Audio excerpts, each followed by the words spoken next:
Damarrus Grant, the man, the myth, the legend. How are you, man? What's going on? Good, brother. I'm just I'm trying to enjoy what I got going on and hopefully I can keep it going. That's what I'm saying. Where's Yep. I hope you keep it going on. So you're in LA right now. Yes. Yep. All right. I'm in Brazil. I'll be out in LA soon. You just shot a movie. I'm getting ready to shoot a movie.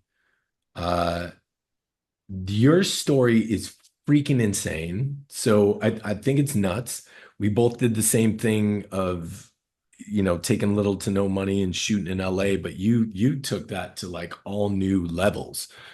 Like I've never seen somebody do really what you've done since a lot of these filmmakers who I like really love and get down with from the 70s and 80s who were like doing their own thing and getting their own stuff done. So I guess first to start off, where are you from? Where were you born and raised? How did you get to LA? California, raised also Sacramento, also partial upbringing in the Bay Area where both my parents are from. Um, Home movies were a part of my household. So you can literally probably find tape of my dad and his cousins and my uncles and all that stuff like making home movies with my name on the marquee when I was like one. So I think it was kind of more like that was kind of like always going to be the plan. It's funny because my dad, I didn't grow up in the house with him.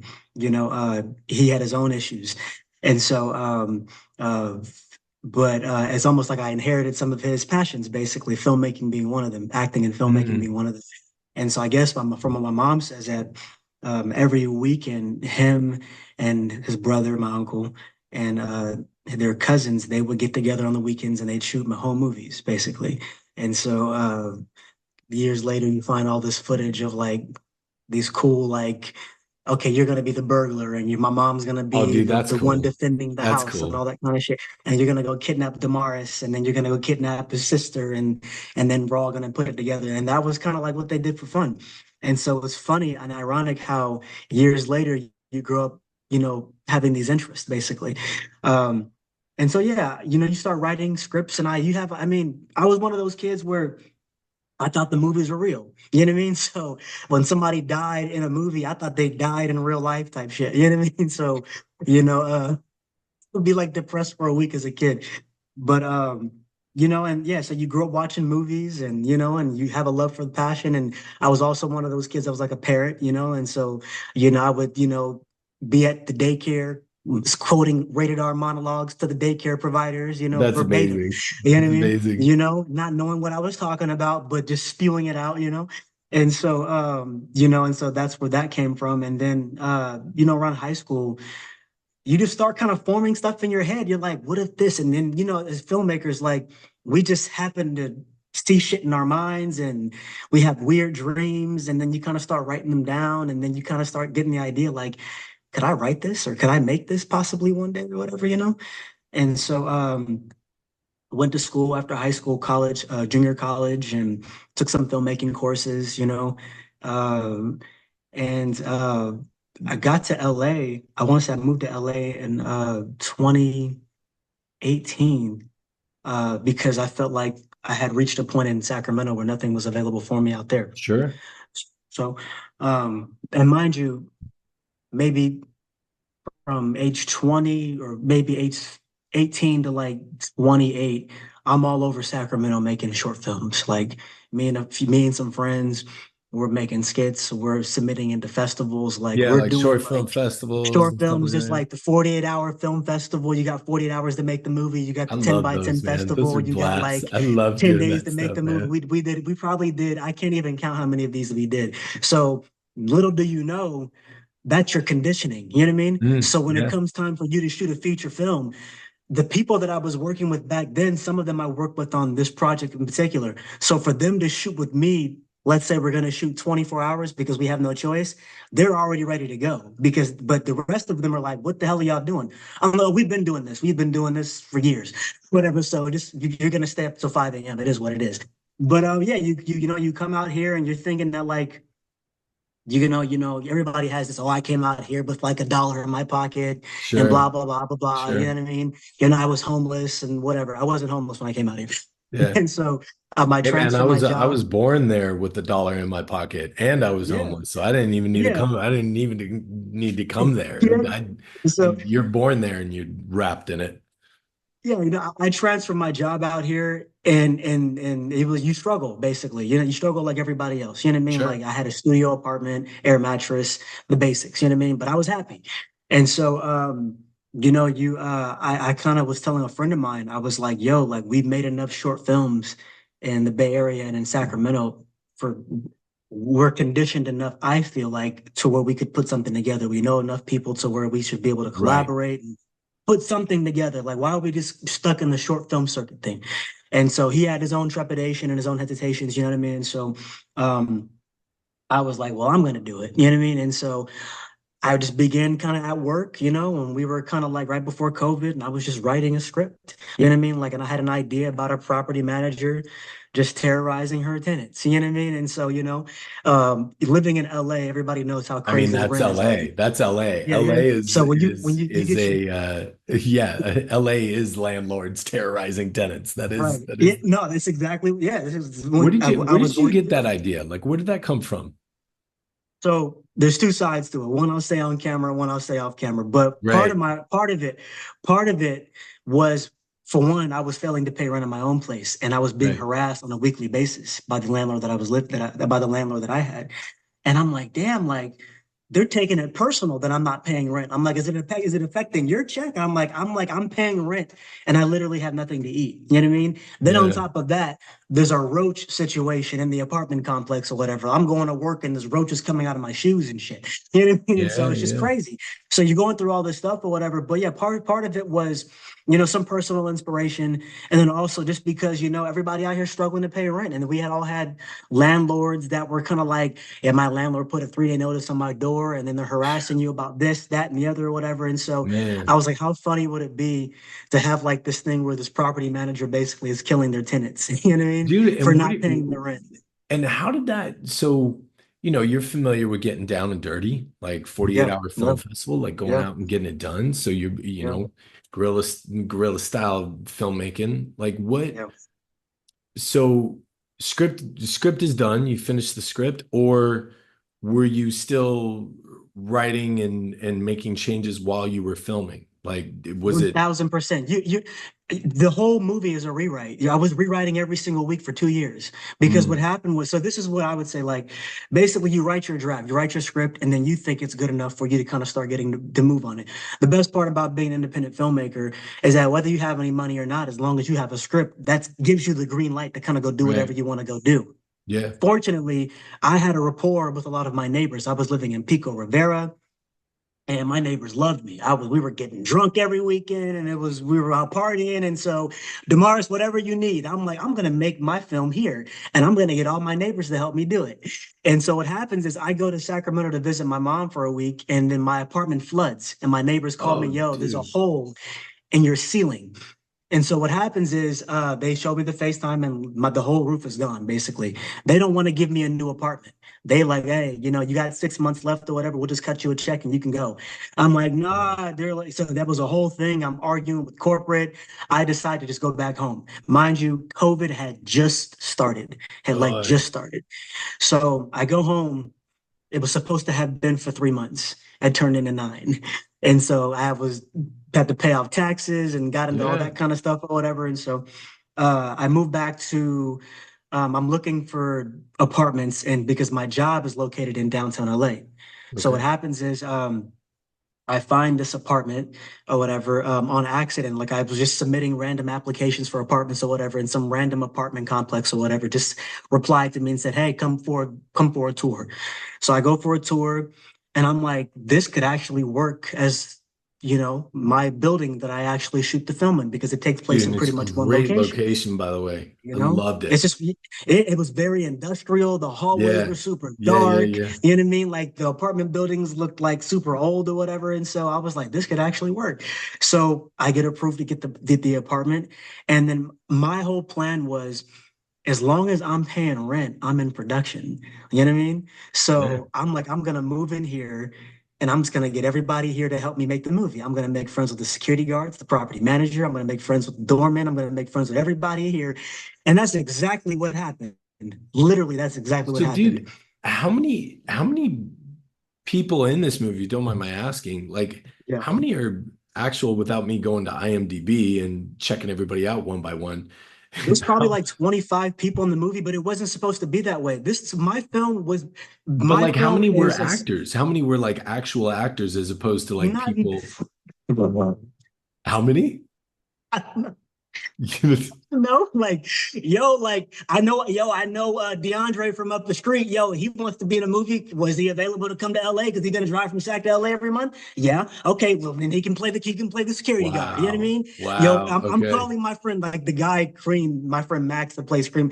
He's like helping me cast it. He's living in Vegas. He's like, yo, I know this person. That person will come down here. That person will do this. Da, da, da, da, That's da. great. So we're just doing it like this. So I'm also on some casting sites looking for some professional actors, basically, and that's Sure. how I find my lead, Lucia.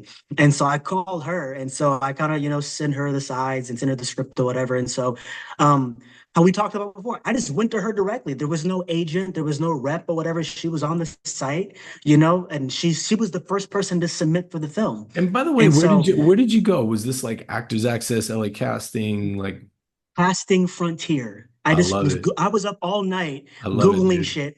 I've I never done love a it. casting site before. You know what I mean? Like I've never like put a casting call out or whatever. And Yeah. I mind you, I've only been in my apartment maybe 30 days. And Yeah. I'm like, I gotta get going because I don't know how long I'm gonna be able to afford to pay this rent. And so I gotta go fast. And so what happens is And dude, yeah, is it how antiquated are those freaking casting sites? Like it's like, to be honest, look, yeah, yeah, it's crazy. And like even as an actor, like you have to log on, you create a profile, and yeah, after you create the profile, then you got to sign up for breakdown services so you can actually get the yeah, breakdown of the yeah, script.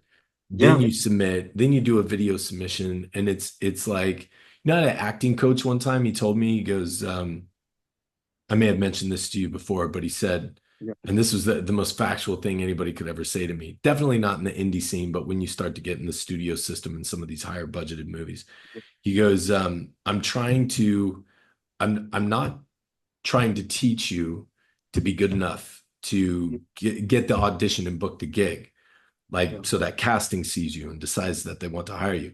I'm trying to make you good enough so you can beat out the boyfriend or the girlfriend of the financier and the producer and the director and yeah, whatever nepotism is has taken over the production. And I just find like, yeah, it's just a bunch of people just funneling money into a really antiquated way of like auditioning, which yeah. we're going to disrupt later this year. But I just thought it was interesting that you were like Yeah. casting frontier. That's interesting. That's what it was Casting Frontier. I had That's never cool. heard of it before. I went on there and just submitted a thing, and they basically what they were saying was, when you put the higher amount you're going to pay an actor, basically, the more likely they are to submit for your film. Yeah, of So course. for the lead, I'm like, I'm gonna pay like for this lead, this Yeah. leading role or whatever. So she submitted for my film. And so, and her direct contact information was on there. It was listed. And so, I think maybe after like a week, there were like 30 people on there. And I'm like, oh shit, I got some real like kind of candidates or whatever, to play this role. And so you're going through them or whatever, and some of them are cool. And so I kind of go back to her because she was the very first person to submit. And so I contact her directly. And so I'm like, hey, Lucia, this is Damarrus, the producer, from the movie Diane. I saw that you inquired about our film. Was wondering if you want to discuss further. And she was very, very sweet. Lucia is a sweetheart. And so we got on the phone. And so she was like, yeah, send me the script or whatever. I love to read it. And so she was like, I like it or whatever, can we make some modifications to this scene or whatever? And I was like, yeah, sure, no problem. And then what happened was she was kind of like, yo, I want to do it. Like, I want to do your film. You know what I mean? Like, I would love to be a part of the project, and she was like, one thing, I have an accent. Is that going to be something that, like, that maybe, like, hurts your film? I was like, hell no. Like, it might Maybe. actually hit the film. You know what I mean? Yeah. And so, well, yeah, so she was a sweetheart. She was a joy to work with. And so, what happened was then I was like, oh shit, like, I'm in production now for real. Like, this is not a game anymore. Like, Sure. I'm like talking about we're going to do this. And so, I'm working probably 18 hours, trying to get this thing going. I'm calling friends from out of town. Yo, can you come down here on these days? We're gonna be shooting, these weekends or whatever for the first like, couple of weeks or whatever. I'm calling friends everywhere. So by the time production rolls around, the first day, there might have been maybe 20 people in my apartment or That's whatever. amazing, man. It was crazy. That's And amazing, though. it just Yeah, happened. And just that's friends, you know what incredible. I You're mean? just calling up all the people and circling the People wagons and came getting from it done. Sacramento, people came from Vegas, people came from San Francisco. Some people took buses, some people took trains. They carpooled or Amazing. whatever. They slept in my living room. It was Love it. crazy. And so some people came from Modesto. It was crazy. And That's so cool. people, yeah, like one of the actresses came multiple times from Modesto. I made sure she got paid. And so I was like, Man. I don't know why you're doing this. And And so you're producing, right? So like you're producing, you're directing, you're handling the casting, like you're just yeah, handling all these, wearing all these multiple hats you and have no choice. You know what I yeah, mean? and So getting you it call your done. friends like, yo, Alan, can you DP the film? He's like, hell yeah, I'll DP the film. And I'm like, I'm letting you know right now, we don't have any money. So are you prepared to be a part of this thing for an extended period of time? And he's probably thinking like a few months. I'm thinking in my mind, no, a couple of years. That's like, amazing. like for a long time. And so he's That's a like, good bro, question. Like all in all, how long did it take you to shoot this? 2 years 2 years. to shoot. Then like almost like another year for like post production. And then I didn't stop shooting until maybe I was still shooting B-roll footage before we first screened it. You know what I mean? At the festival that we did at LA Live or whatever. You know what I mean? Right. So, and then the entire film, it was a nightmare because for one, the first 3 months we were shooting, maybe even the first like 4 to 5, I didn't have anything good that I liked that we shot. It was Mm, like I had all these people come down here and everything blew up in my face. Like, like the footage I thought was, it just wasn't good. The audio was terrible. And I'm like, we didn't get anything good. But I didn't tell anybody this though. Like, sure. they don't know this. They're like, oh, how's the film going? I'm like, it's going. It's going. So Whatever. what It's was the move at that point? Were you considering reshoots? Were you sent like what was happening? that 1000%. So Yeah. basically, my thing was because everything was coming out so bad, like I'm like, okay, well, I have to figure out something. You know what I mean? And so you're rewriting the script now. Now people are becoming unavailable. People don't Sure. want to show up. So my film not my film almost. The film became based on who was available. That's what the rewrites came from. So the whole entire script, throw that out the Holy window. damn. I was writing scenes every week according to who was available, basically. And so That's amazing. That's so amazing. the security guards, the reason why they have more of like an extended sequence basically is Right, because they right. were the most available. You know what I mean? That's So they incredible. were supposed to kind of just be more of like a minor role. That turned into a whole let's do a black exploitation twist or whatever, and let's I wait for love everybody else it. to Dude, kind I of love become that, by the available, way. basically. I love that stuff. I love the 70s. I have a film, uh, both the ones that I'm doing take place in the 70s and 80s. So that I have a Okay. real affinity for that time period. So when that rolled in to Diane, I was like, oh, that's cool. Like that was something really fun to watch. Yeah, Um, definitely. I did, appreciate it. did you always know the tone from the jump? Like, No, were you looking I'm to not gonna make? go in. I'm Yeah, not gonna go in and act like I knew everything. Like, oh, I knew the sure, tone, and I knew I sure. didn't. It was very experimental. You know what I mean? Like, I knew what Sounds like it. it's almost like you know what you're trying to do, but you have no idea how to get there. You know what I Right. mean? And so my only thing was, I'm like, well, I live in this building, so as long as whoever's available, I can just come shoot scenes. So there's recast. I have actors quitting. I have actors screaming at me on set or whatever, walking out in front of people or whatever. I'm recasting almost every single week. I have actors that are maybe quitting, 48 hours before we have to shoot. I have to go on Casting Frontier again to go get other actors or whatever. I got people in Las Vegas giving me casting tips or whatever. I'm just like, bro, like, so it was basically based on whoever was available. That's what Diane basically is. Whoever was available, that was it. And so after about maybe a year, I had maybe 30 minutes, and most of it was the exploitation sequences are based on the security guards, basically. And the scenes that I shot with Lucia, She was great. I wasn't great, and then the audio wasn't great, so we had to reshoot those. So she was like, "Damarrus, no, we'll shoot." She's like, she's traveling, she's married, and so she comes back like a year later, and I finally have something to kind of show her, and so she's like, "Oh, it's beautiful. Like, okay, like let's keep this going or whatever. It's gonna take us a little bit of time, but let's just keep it going." I had no money to pay her. She didn't care. She was like, "Damarrus, I'll eat your cold pizza. It's okay. Like, we're good. We're in this together." Dude, that's And so I'm like, "All cool. right." That's cool when So you she was when that's so somebody's for down me, I like was like, that. if she's chill, then you guys need to shut the, you know what I mean? Like so Yeah. so she was chill. But and then yeah, then I from there she connected me with our composer Stefano, and then bit by bit it was almost like I was just trying to get to 90 minutes. Right. So I would shoot maybe a scene and I would go edit it and I'm like, okay, that was 3 minutes and 47 seconds. So good. Okay, then I'm gonna go And shoot by some the way, more. are And you still working with the same DP? Like, is it the same DP throughout, or did you take over there's camera? multiple. So I shot a lot. The Okay. DP that got it started was Alan Goodlow, my friend, and then he had other scheduled other obligations or whatever. So we had Marcus come in. So it was a combination of me shooting, him shooting, and then this other guy named Marcus shooting. So And we both also, combined. was it like switching cameras, switching lenses? Like, No, were you no, consistent throughout with that, or we what shot with was one lens the entire film. okay? One lens. Yeah. And if you So don't mind my asking, what did you shoot on? a Blackmagic Pocket Cinema camera 4K. That's fucking sick. 14.95 on Amazon for the body, 500 for the lens. Go get it. You can shoot right out of the box. It works. Dude, you're such a madman. You know what I love? You know what I love about this story so far too, dude, is it's like I love hearing it. By the way, tell everybody where they can see it. Diane right now is on Prime Video. You can also check it out on Tubi, and I think it'll be coming to Apple TV pretty soon as well too. Yeah. So, Yeah. dude, that's a massive, massive win, and we'll get into how you got it there after it.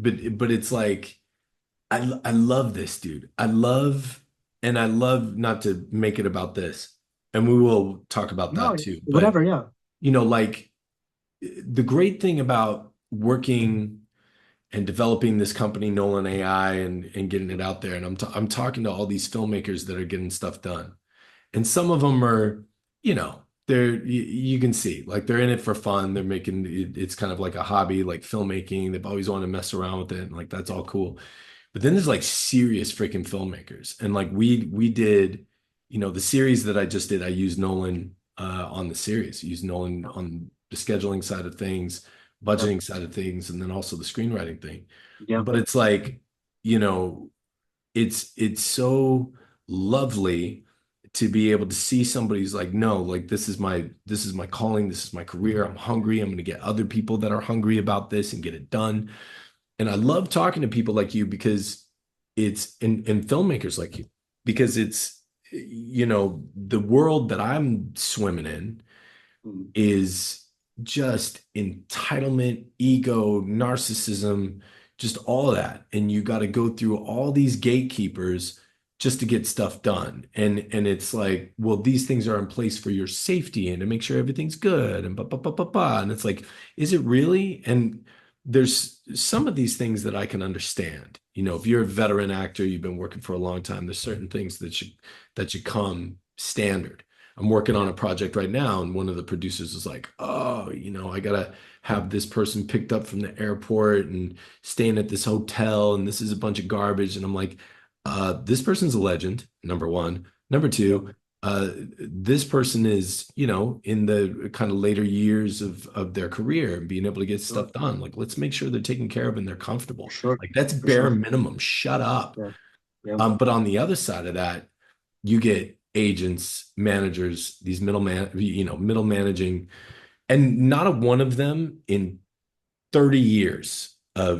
of being around the industry, not a one of them has been correct about their predicament. Well, or correct about their predictions.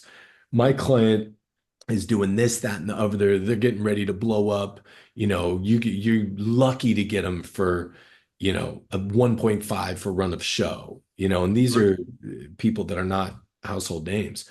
It's just Yeah. like, what are you talking about? Like, what are you Yeah. talking about? This is an 18-day shoot. You want $1.5 million for showing up for 14 days? Yeah, out of your Right. mind. Um, and so I just love it because you still got that spark, Yeah. and it's interesting because there's the jaded kind of, where I get of having, met all my heroes and 90% of them are scumbags. But it's like, you are somebody that had every reason to call it quits. I mean, dude, just stick to your 9 to 5. Like, what are you doing? Like, Yeah. it's rent or make a movie. Like, what are you doing? Like, that's crazy. And I know because I used to be Yeah. there. And I love talking to you because it's like I get that back.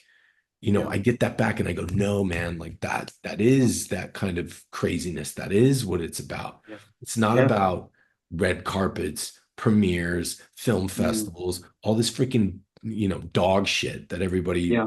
loves to hang their hats on. It Yeah. really is about the work itself. Yeah. And, you made something that's wholly original, that's Yeah. fun as hell, Mhm. and just incredibly well shot. Like I cannot believe it's single lens and the black magic, dude. That's insane. I'll shut up now. I just think And then no, that's and still, then and you were alternating DPs, you were yeah. jumping in yourself. It was really like, hey, let's just get everybody involved, but the consistency and the continuity is there. So Yeah. were you editing as well, or did you I hire? edited the whole thing, You edited, color did. graded, everything on this computer, this laptop. What the hell, man? So this is what happened. I had a bigger computer, like a screen or whatever. And Okay. so it crashed or whatever. You know what I Right. mean? It crashed. Right. I had moved literally because I was gonna get evicted. I was like, I probably owed Right. maybe like whoever's watching this. So like, I owed a lot of money in rent because it was like pay rent or make the movie. And so I moved to the building next door. So what happened was um my computer crashed and I ended up having to go get a laptop at a used computer or electronic shop down the street. And so I edited the entire movie on the laptop, basically. Your Dude. color grading, everything. And What did so you use to edit? Like what programs were you using to edit? I would love to say something. Oh, I used Adobe and I used Yeah, no, I yeah. used Final Cut Pro Dude, why 10. would you love to say that? Why would you love to say that? Like you're talking to the guy that's like, them all. Anyway, go ahead. What were you It using? sounds better. But no, I use Final Cut Pro 10 to edit the entire movie. It's I can Love it. literally pull it up right now. I love Literally it, pull it up dude. right I love now. Yeah. it.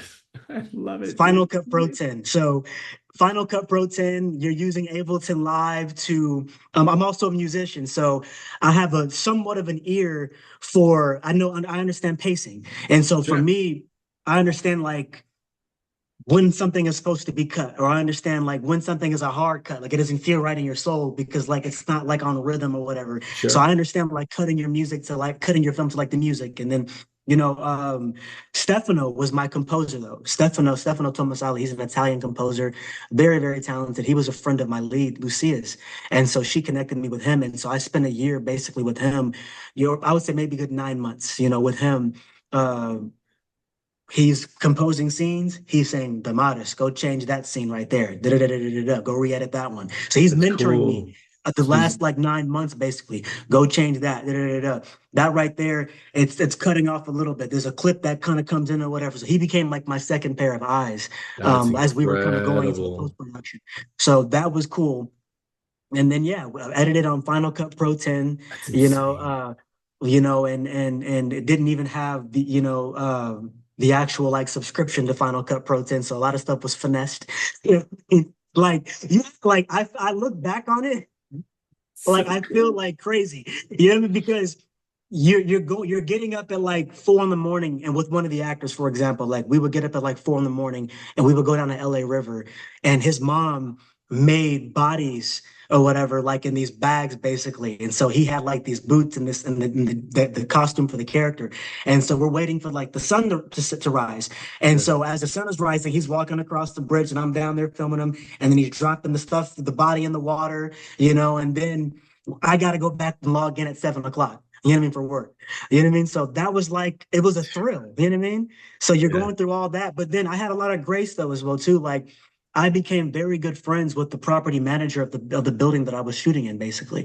Her Right. name is Delise Vanfield. And so I wouldn't have finished that part without her, I also made friends in the building that like they became like my aunts and they had a huge apartment with like an office or whatever. And they were like, nephew, we need something shot. So if you want to use our space, then you got to come shoot our event on Saturday. And I'm like, all right, I'm gonna be there That's Saturday. You cool. go and shoot it. So That's everything was like great. a barter system thing or whatever. And so Yeah, they let us use their office. And so it was almost like the more I didn't quit because I wanted to, doors slowly kind of kept opening up and enough opened up to kind of get me through at that moment, basically. It wasn't like everything was happening all at once. My friend Victor, he calls it, he says, you got that movie luck, dog. He was like, whatever, like you need like a breakthrough, something random happens or whatever, and then you're kind of able to go. And so it just worked out like that. Then you're looking, then when you finally finish, you have a cut of it, you're like, okay, this is too claustrophobic. So what I did do was I went to shared grid when I had a final cut of it, and I finally paid $50 to go rent a lens for a week or whatever and shoot some B-roll to kind of bring the film out a little bit more. So I shot some sure. exteriors to bring it out a little bit more. And Exterior so shots are great, dude. Did you, you know, the ones of outside the building, the other ones, you had these like overhead shots and stuff with it. Were you using a drone or what were you yeah, using? so one of the actors that played the character Jamie, Kyle, he had a drone, and Okay. so that building that the you like what the drone is kind of coming up on or Yeah, whatever, yeah, that's the yeah. building that I lived in basically, and so he had a drone. Alan had a friend, the DP, he had a friend that also had a drone. He came out one day and shot and gave us some shots as well too. So you're pulling from all these different things or whatever. So Yeah. everybody, it was very much a home movie. You know what I mean? Yeah. So then I had my friend Victor come down when we were trying to timestamp the movie, and I had to work. And so while I'm working, he's watching the whole movie, going over the whole timestamp or Oh, whatever, writing wow. everything down. Oh, And he has a wow. kid. He literally flew out here, drove out here to come help me for a few days to do that. So it was very much a home movie. Like it was possible because I had friends that didn't quit. You know what I mean? Yeah. I had friends that would just show up. And what happened was too also what gave me some momentum, I would edit scenes and then put them in a group chat with a bunch of friends, basically. Oh, And that's they would be like, great. oh shit, this is great. So that kept them Yeah. motivated to not want to quit, basically. Then Dude, that's amazing. we finally find a film festival that, I was is a going to man ask named you, what Ed. was it? Yeah. Yeah, what was the first one that you went to? Yeah. And did everybody come out or what? And so I guess two things. Where did you show it? And then how was everybody's that was involved? What's been their reaction to it and seeing it out there? Has it just been a resounding like, "Fucking where's my money?" Or has the So has it been So this is the crazy thing. So you're stressed because now we're all like in a group chat on Instagram. Like right? they're all like, "Hey, when is the premiere?" Then I'm getting all these, "When is the premiere?" And I'm like, "I don't know." So I'm calling like all these different theaters. How much would would it cost for for me to show my film here? Sure. Oh, it's gonna be about I called the Alamo Draft House. I called freaking places in Hollywood. Yeah, for 50 people, it's gonna be about 6,000 or whatever. And I'm like, oh. Jesus, get the fuck out of here. This is So why I'm people like, don't go to well. theaters no more. So I'm like, okay, well, let me kind of just start submitting to film festivals. So I got different actors that are pitching in with me that are helping me submit for film festivals, basically. So my one of the actors and my friend Aaron Carolina, he plays the cop in the film. He's sending me money. My friend Victor is sending me money to finish it, basically, whatever. And so they're like, yo, we're just gonna help you finish this thing. They kind of saw like what I was doing and they got involved on that side of the things. And so a man named Edward Bukowski contacted me. His film festival is called Film Fest at LA Live. He Okay. contacted Yeah, me yeah. randomly on like November 5th of last year. And he was like, hey, Damarrus, I got your submission. I love your film. I love your film. Can we show it? Have you premiered anywhere?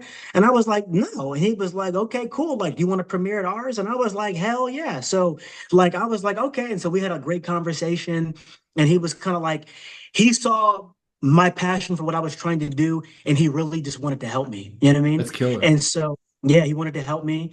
And so, we had a long conversation, maybe probably like, I probably talked to him maybe like 10 times before the festival, and we developed a rapport. And he was And like, when was man, it? I When was wish this, Damaris, by the way? When was it like was what yeah, last year, really? November 15th or something like that. Something Wow. like that. Whatever. Wow. Literally last year. And then we premiered there. I told the whole cast, I'm like, this is it. Y'all asked for a premiere. It's gonna be this weekend. I have no idea what's coming next. You better get down here or whatever. You know what I mean? So you got to take off work. It's not my fault. I can't pay for it or whatever. But they came, and so they made it happen. They all did what they had to do, and they came dressed up, and they were very excited. And we had a nice Okay. premiere. And nothing is like always smooth, but it was a lot of. We had a great turnout. It got to the point to where I think maybe the week before, maybe a couple of weeks before, Edward had given me like a bunch of like tickets basically. And he Mm. was like, look, I'm going to give you like 200 tickets or whatever free.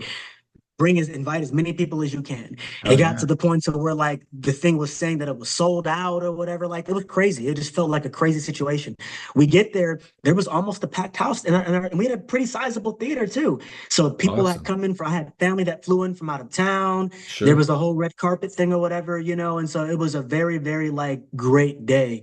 And after that, um, we submitted the next festival that we got into. I think I might have heard maybe like a week or two later was Culver City Film Festival, and Culver Okay. City gave us a Yeah. premiere. And then our lead, she was out of town for the first premiere, but Where did they do that? Is that the Culver City Film Festival? Where did they show that? Do you remember what theater that was? some Regal, and it's some That's huge like right. Regal theater, the big one in Culver City. Basically, it's like Yeah, three it's stories, right something near like that. that the hotel Yeah, at yeah, Big Ass Hotel. Yeah, we had a yeah. screening of a film that we did down there. That's a It was great huge. theater. Yeah. Yeah. Very nice theater, very nice theater. So they screened it. Our lead and her husband, they were at that one, and that was great. And so what happened was they started like giving us awards and shit. You know what I mean?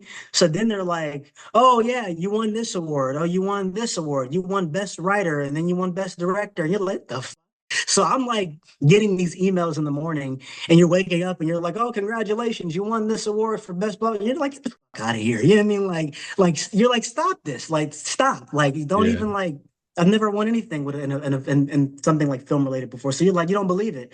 And so you go on this little like mini tour. Like we did LA Live, then we did Culver City, then we did LA Underground, and then there were some other ones online. Then um we went to Northern California. We actually did a screening for SF University students Oh, in San cool. Francisco State University. Yeah. I have an uncle that's works up there, and he organized him and his team their sneak preview events at SF State in the McKenna Theater, and we did that. And so it was a good maybe like 5 months of like maybe there might have been like 1 to 2 screenings a month. That was really really cool. And You know then what? And I've got an idea, man. And I think yeah, what we're gonna do is because with Nolan, we're working with a bunch of different universities. yeah, Like, I think you should be out there, like showing and telling your story. Like at all the big hitters, like UFC or USC, UCLA, NYU, like just from the sense of like, there's so much of this is why I didn't fuck with the masterclass. You remember that whole masterclass series that was out yeah, there? yep, It was yep, like, okay, take the masterclass, no offense, because I freaking love him, but it's like, yeah, take the masterclass from Ron Howard. yep. And Ron Howard starts and he's like, well, when you start getting into production, you want to be able to talk to your department heads. So, you're going to talk to hair, makeup, wardrobe, and you're going to talk to, I'm like, none of this shit is applicable to an indie filmmaker, like zero. You What are might you want to go going to take do? Spike Lee's. Yeah, like, and Yeah. you're going through and you're talking about, and when you get to payroll, make sure it's like, dude, Ron, like, give What? me something that I can Mhm. use to go do, to go make this thing. But for you, I think that really is the name of the game. It's just like, we're shooting a movie, I'm gonna get Yeah. it done. And if I have to write, produce, direct, if I gotta run crafty, if I gotta do, whatever I gotta do, I'm getting it done. Yeah. And I think that's the masterclass. I think Yeah. that smokes the masterclass. I think it's because that's where great storytelling, lies. I think we're now Yeah. back at a place where story is king. That, Yes. all this Godzilla fighting King Kong and, Iron Man fighting everybody. It's just like it's cool. it's a boxing match, it's a UFC fight, and people go, Yeah. "Oh my God, it's Shakespeare. What are you talking about?" I get it. Like, calm down and go to bed in your, Hulk He's like, Ron, he's Hulk-shaped bed like, in your Spider-Man and then you want to pay underoos. your Like, I get it. department. That's yeah, no, yeah, Yeah, a but thousand there's percent. there's these stories coming from these hungry like indie filmmakers in the horror genre, in drama, in sci-fi that are Yeah, really interesting, these really amazing voices. And more often than not, it's those people that are real willing to go out there and take risks, take yeah, chances. That's why I really you know, I give a about studios talking about the dangers of AI and everything that's happening in the AI space because wish I had all AI when about I was making my own. yeah, it's like let me give these tools to independent voices and filmmakers that are coming up so they can Yeah, bypass all this bullshit. So they can go, yeah, well, it's not that hard. I can put together a schedule. Oh, I can yeah, put together a budget. I can create days in, days out. I can mess around with storyboards and yeah, really get the vision kind of like fine-tuned of what I'm trying to tell and how I'm trying to tell it. I don't have to spend close to $100,000 just to develop my idea, go into yeah. crippling amounts of debt, all this other stuff. Just give it to those filmmakers so that they're able to get a leg up. So dude, I just think it's so awesome. Like, how this whole story, evolved and where you got it out and just getting it seen. It's got to be good and it's got to be seen.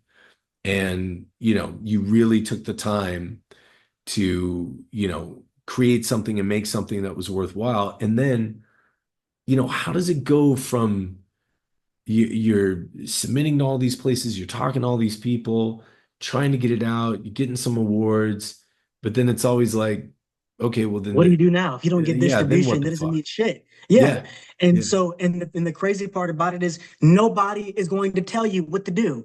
yeah, no one. So they're gonna they'll literally have the answer and they're not gonna tell you. So I'm Yeah. gonna tell everybody what the secret is basically if you need to know how to get distribution for your film. So my friend Dwight, the one I was making films with in Sacramento, we had a falling out before Diane even started. So I hadn't seen him maybe in like 2 years. He heard about the film. Da, da, da. I randomly ran into him on the street in DTLA while I'm Oh, with my coworker on my 15-minute break walking to Smart and Final. He's like, wow. yo, I heard about the film. Congrats. Da, da, da, da. What's going on? What are you doing for distribution? Mind you, this is like something that I've been struggling with because I don't know what the fuck to do. You know what I mean? I don't know. And Stefano, my composer, he's like, Damarrus, if you don't have distribution, that doesn't mean anything. You know what I mean? Like you need distribution. You know what I mean? And he's right. It doesn't Yeah, yeah. matter. You just made a movie and nobody's gonna see it. So within the first 10 seconds, when he was like, yo, what are you doing for distribution? I'm like, I have no idea. He was like, Film Hub. Submit your film through Film Hub. Nice. And I said, what is Film Hub? He was like, call me tonight. So I called him. We hashed out our differences or whatever. We got to work. He was like, we're going to create you a Film Hub account. I think there was also a thing called Indie Rights, basically, as well, too. Two platforms where you can submit your film through Film Hub or Indie Rights, and they pitch your film to channels. And there's no guarantee that these channels will Sure. pick your film up. You know what I mean? But they have access to pitch your film to channels like Apple TV or Tubi or Peacock or Amazon Prime Video, basically. So there's a possibility that your film could get picked up on one of these platforms. I was just hoping for one of them. So what happened was we created the account. You're going through their process. Oh shit, I gotta write subtitles for my film now. Okay, cool. So that took a month to do that, basically. Write the subtitle. Jeez, Gotta man. type out the whole goddamn script for a month. You know what I Wait, mean? did you do that? Yeah, I did it. Yeah, I did it. Dude, Yeah. Because they would have done it for like $300, and I was like, no, I'm not that's paying. amazing. But So you do isn't it. it interesting though that like you're doing exactly what are people going to bemoan now? You know what I mean? Like it's like, I feel oh, like you well, know what it is. you just put somebody out of a job that was supposed to do those I wish I had captions. Nolan AI when I Yeah, was going through this. I would yeah, have yeah. bypassed maybe a year worth of work. You know what I mean? But Yeah, you don't know. You don't know yeah. about it. And so Yeah, so you go through their process, you submit your film, and then you're waiting. You're just waiting to hear back from them. Okay, your film is not approved because there's a typo in like three different areas in your film. Go Oh, back and correct it. You got to do that. So you make all the corrections, they approve it. Okay, cool. You're waiting now. Maybe a month or two goes by. Maybe like June, you find out your film has been picked up by Tubi. You're like, oh shit, Tubi picked it up. Okay, well, that's a start. You know what I mean? Let's see what else happens or whatever. Then I think the next thing was it showed Apple TV had picked it up. And mind you, there were smaller channels in between, but I'm like, who's gonna promote the smaller channels? It's not gonna be like it's not sure. impressive if your film gets picked up by like My Foot TV that nobody even knows about. You know what I mean? Like so, like you know what I mean? I've had one Like on there. you know what I mean? Like nobody watches that shit. You know what I mean? Like so you're just like I don't even know where to find the film if it's on there anyway. You know what I mean? So you're like I'm not Yeah, gonna promote that shit. So you're yeah. waiting for like to see if anything bigger happens. And so you're just waiting. I was waiting all summer. So then you get these updates throughout the summer. Prime Video has picked up your film. I'm like, oh shit. So every time I get an update, I go text the cast, yo, we got picked up on Prime Video. Yo, we got picked up on Tubi. The caveat, once it gets picked up, you got to wait about what 3 to 8 weeks, no, 3 to 12 weeks for your film to kind of go online.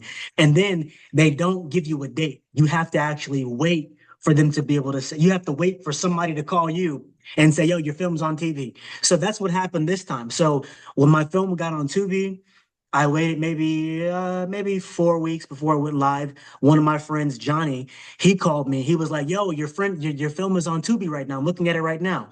I'm like, "Oh shit!" So you Crazy. text the cast or whatever. Yo, it's on Tubi right now. We can promote it. It's on Tubi.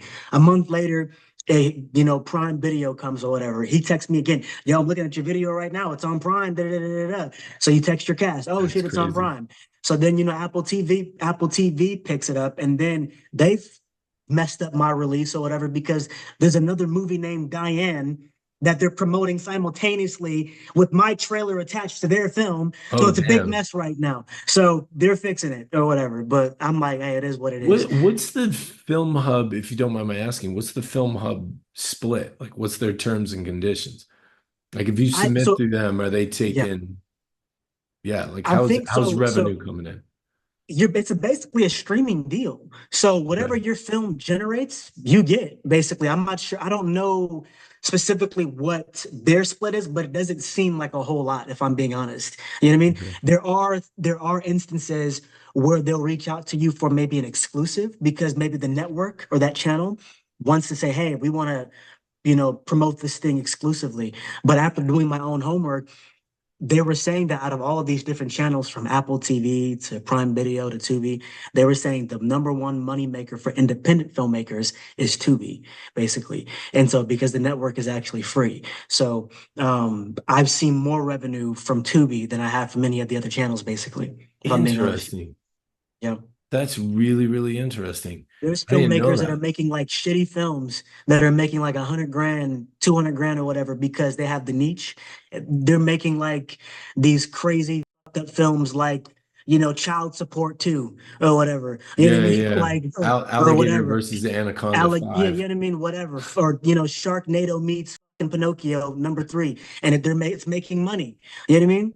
So but there's an audience for it basically. You know what I mean? Yeah, So that's why. So and then you're yeah. responsible as a filmmaker to promote your own film, you 100%. know? 100%. So as long as and then what happens is too, they only give you a guarantee of 30 days. So as long as your film is maybe doing somewhat decent on the actual platform, they'll keep it on there. You know what I Yeah, mean? yeah. But the moment your film is not making any money or not generating any kind of momentum, I think that's when they pull it. They unlicense it. Sure.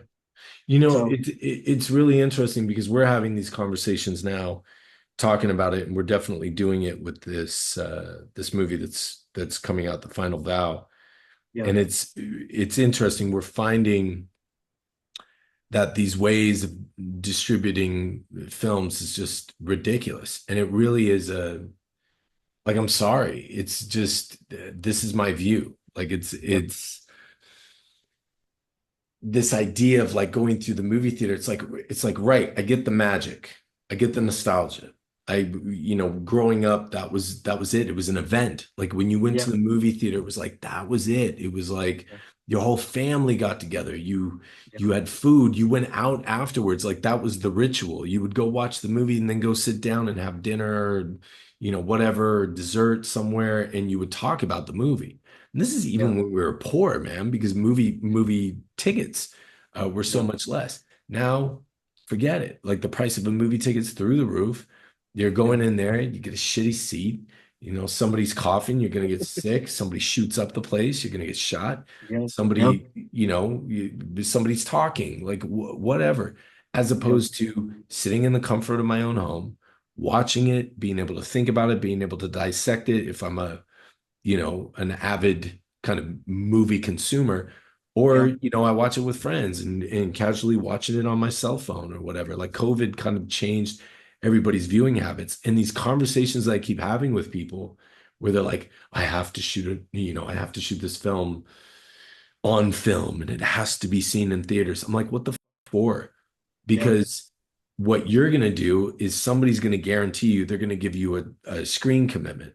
And then you're going to go into debt with them because they're going to come back Mhm. and say, well, we had to do all this P&A to promote the movie. And so once we recoup that money back, then you'll start to see some, oh, sorry, we spent so much money. Like you're not going to be able to get any of that money back. And it's just like, why am I playing this game? Like, Yeah. what am I doing here? Like, why am I Yeah. playing this game? If I make Mhm. something and I do it a certain way, the biggest distributor of video content is YouTube. So it's like, Mhm. why am I not just going, hey, I'm Adam Simon. Yeah. This is so and so actor who you may know. Mhm. This is so and Yeah. so actor who you may know. We tried to get this film done the traditional way. Studio Yeah. system didn't work. They didn't want to back it. But we know this is an amazing movie, and we know this is an amazing story. So, tell you what, you probably enjoy watching movies on your laptop, your cell phone, your home theater system. You can watch it wherever the hell you want. Just Yeah. come onto this website, log in, use your email, $5. You'll watch Yeah. this thing in perpetuity. You know what I mean? Like Yeah. Yeah. it's just like if the idea is to make films at a streamlined budget that's cost effective, everybody's getting paid, everybody's, making a living and being able to pay the bills, and then you're not gouging the consumer. You're not Yeah. quadrupling, prices just for your dream of seeing it's that Bo Burnham joke in Yeah. On the Inside, or when he says art is dead, that song. Yeah. He says, you know, because I wanted my name in lights when I could have fed a family of four for 40 fortnights, Yeah. with the same amount of money. It's like these things are all pushed by a dream, and people will talk about like the magic of film and how it looks. I'm sorry. Like I worked at Cameron Pace. We did side by side comparisons of Mhm. film versus the Arri Alexa versus the Red, What was the all these difference? different camera systems. And it's like, you can't tell the difference. Like you Wow. absolutely can't tell the difference. And you do have masters like Christopher Nolan that are doing this stuff. But even Martin Scorsese, he shot on Mhm. film, he shot digital, he did 3D. He did a 3D Yeah. children's movie, Hugo. Hugo. Yeah. Yeah. So it's like, you gotta stretch yourself. And committing to film, people go, oh, it's so cheap to shoot on film. Right. But then you got to find a place to process it. You have all these headaches and editing and everything else. Like it ends up costing you long run more money.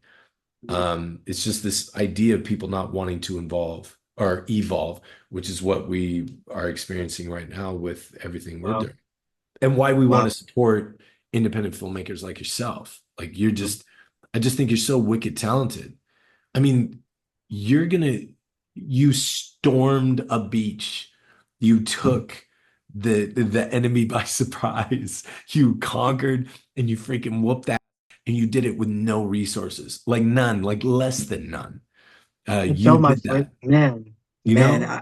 So if I I look gave, back so on like if it. you had something, if you had tools, if you had things, if you had financing, if you had somebody go, hey, look, like your first film, you did the way you described, like how you did it. How nice would it be to have like financing and Yeah. back this person's Yeah. play? Watch Yeah. what this guy can do, with some money. Like, see Yeah. what this guy can do. As opposed to, somebody who is Harvey Weinstein's assistant and she just gets handed a Star Wars franchise. Like, what are we talking about? Isn't Like, that crazy how give that happens? that is crazy, bro. Not surprising, but it is crazy Man, that happens. So what's next? Like, where do so you go? you Got just to be exhausted. I'm exhausted. yeah, I feel like, it's funny. I feel like there's another thing too. So I also had heart surgery in the middle of production as well too. I'm done So with you. I'm closing. I'm What not I'm not lying, Adam. the Like fuck are you talking about? I show you the scars. Look, you Hey, think I'm playing? I you have a know, I had open pacemaker heart right here. surgery as a kid. Yeah, Yeah, I had open heart surgery too. Mine's if you get past the chest hair. I got the zipper scar. It goes from here to here. I got the pacemaker. Yeah. So what was going on with you? So I've had a pacemaker. So what happened was in 2013, uh, I flatlined. I was working at a movie theater, was having chest pains, drove myself to the ER after my shift, checked myself in. They gave me some morphine. A few minutes later, I Listen flatlined. to this You shit. know what I mean? I had a heart You know, attack. I drove myself to the hospital, checked myself in, handled my own shit. That's yeah, yeah. So that's what it is. Yeah. And then you don't believe it, and so your life changes overnight. You have emergency heart surgery the next day. I was in the middle of midterms in school. I had teachers that were extremely gracious to me. I'm talking like, let me finish work the semester later, then pass to me or whatever. You know what I mean? Yeah. And so I have to have the procedure every 7 to 10 years. Well, the procedure happened to come up in the middle of production. I had the surgery this summer, what, in July? Or Yeah. whatever. Yeah. Yeah. Yeah, they replaced it in July. Yeah. So that's you see, you're going through all this stuff. You know what I mean? So, but I feel like it's your conditioning. Like I feel like to be honest, like I'm very blessed to have a story to tell. You know what I mean? Yeah. So that's my blessing. You know what I mean? Like, yeah, I've been through some tough things in life or whatever, but like, isn't it? It's so much fun to talk about the shit. You know Hell what I mean? yeah. So, you know what I mean? So it's like whatever. You go through it or whatever, you know what I mean? And you don't pout or complain. You just go through it. You have some days are better than others. But as far as what's next for me, like how we talked about last time, you go back to your pen. Well, I don't know what to do now. So you just kind of go back to writing a story. And then That's I right. think to be honest, one thing I will say after all of like the madness of like getting the film like to where it was at, I went through like a depression, Of like course. you go through like this this high, and then you just kind of come crashing down. And Yeah. so I told my lady Susanna, I was like, at the beginning of the year I was very depressed, just because I'm like, okay, you spent all this time trying to put this thing together, and you've got all these people involved, and you finally did it. Thank God you did it. And then now you feel like you don't know where to go That's right. because everything is on you again. You know what I Hmm. mean? Like, and you kind of start thinking like, do I really want to go through all that again?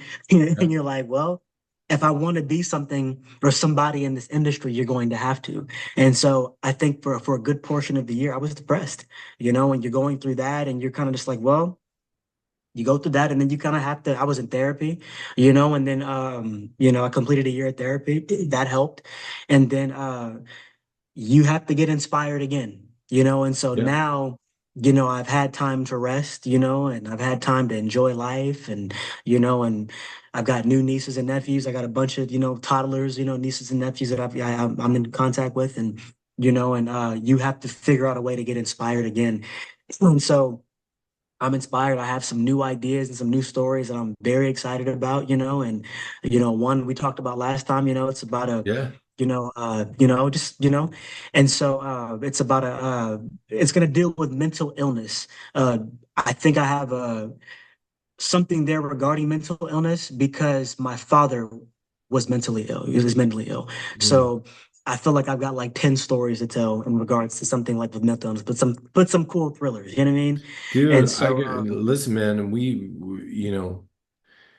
I get past this week. There's a lot of things that I've been thinking about. People, that definitely I'm going to put you in contact with. People that, even on the tip of just like, hey, I'm looking for a director. So like you don't have to take that whole thing on yourself. yeah, I mean, yeah, literally right now, you could DP, you could direct, you could edit, you could write, you could probably even write the score for a film right now, like, knowing you. But it's, you know, there's I realized like I had to diversify pretty quickly. And I think Yeah. that's something that I can because I've been where you are. Like that's the other thing. Um and that, and even with, my first film out the gate, it wasn't my first film out the gate, but it was my first one of notoriety out the gate was cream of the crop, man. It was like Shia LaBeouf and Gary Oldman. It like really didn't get at the time. Mhm. There was nobody better for me. Sure. And you know, standing ovation at the film festival that everyone loves to talk about now. Like now it's like every movie gets Joker a got a 10 10 minute minute standing standing ovation. ovation. Yeah. Oh, Kevin Costner's crying, everybody's crying at their 10-minute standing ovation. Would your father not hug you enough? Like I know the freaking and all mad respect to Kevin. I love him. You know what I mean? It's like I get that you work for something. I wrote man down when I was, couch surfing and when I wasn't couch surfing, living on the street. And so to go to this location, like, yeah, it was moving and it was emotional. How did that feel for you? Yeah, like Yeah. But then I got chin checked because right after that, Shy is canceled. Movie gets, um, attacked from all ends. So it's like I climbed to the top of Mount Everest and, freaking Khabib or John Jones or Conor McGregor's up there waiting to just whoop my ass and throw me down to the bottom immediately. And that's yeah, and yeah. that's what happened. And I'm so Wow. grateful that happened because then I went back to going, okay, it's on me. But then I started going like, okay, I write, but I could also do script doctor work. I could also, DP something. I could also, produce. I could also, and what does that look like? Because you could produce with a capital Yeah, P, and all yeah. you did was you got somebody to write a check. Like that's it. Mm, yeah, I don't want that. I can do that, but I want to be there. I want to help, sure. cast, assemble the team, put everything together, open up production offices, run production, work with the line producer, work with budgets, make sure everything's cool, all that stuff. So, but it, it was like, okay, I need to start learning other trades like quickly, like within this. I tried and failed a bunch of stuff, had an animated thing that just, a bunch of stuff that was just like fail, fail, fail. But then, you're able to put it together. And I feel like it is on you, but it's not on you. Like you Yeah, can, especially now, dude, I think you've shown your skill, like, especially to shoot something over 2 years, to call in friends, family, favors, everything that you did it's just crazy. And to take all that into consideration of how well it's shot, how great it looks, the story that you told, I think, the next thing people would be crazy to not, take a gamble on you and let you, because it's not really a gamble. You're gonna go work and do it. And also these that are out there going, oh my God, did you hear? Ben Affleck just passed on our project. It's done, it's over. Our movie's never gonna get made, or it's like, how much do do you equity hear were it we able to often? raise? Oh, $2 million. Oh, I could never make a movie on 2 million. You're basically a poor person. You're basically, you're never gonna be able to do this. And it's like, Is there fuck yourself, man. crazy?